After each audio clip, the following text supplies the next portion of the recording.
एक गोपी यमुना जल भरने के लिए गई है और जैसे यमुना तट पर जाकर के जल भरने लगती है, इतने में ही यमुना पल्ली पार गौ चरा रहे ठाकुर जी घर लौटवे को समय है गया और संध्या है गई है। और वही समय मधुमंगल, श्रीदामा, तन सुखा, मन सुखा आदि सब ठाकुर जी के सखा लाला सो निवेदन कर रहे हैं कि लाला घर वापस चलवे को समय है गयो, नंद भवन में यशोदा मैया बाट निहार रही है, चल जल्दी। लेकिन ठाकुर जी कहीं दूर गैया लेके चले गए हैं।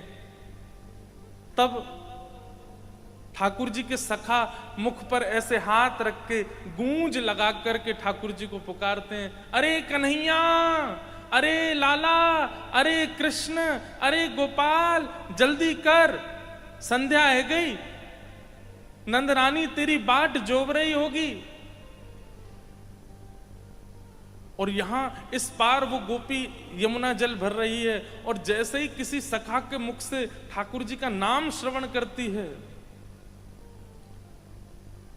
स्थिति का अनुभव कीजिएगा, सुनिएगा नहीं। जैसे ही कान में शब्द पड़ा कृष्ण, गोपाल, गोविंद, ठाकुर जी का नाम पढ़ते ही वहीं गिर पड़ी है। ऐसी स्थिति उसकी हो गई है। अन्य गोपियां उसके ऊपर जल का छिड़काव करती हैं। जैसे ही होश में आती है, पूछती हैं कहां भयो तो है, तू कैसे गिर गई?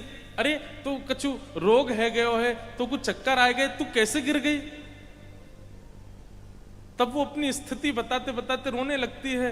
बोले किसी को तो देख करके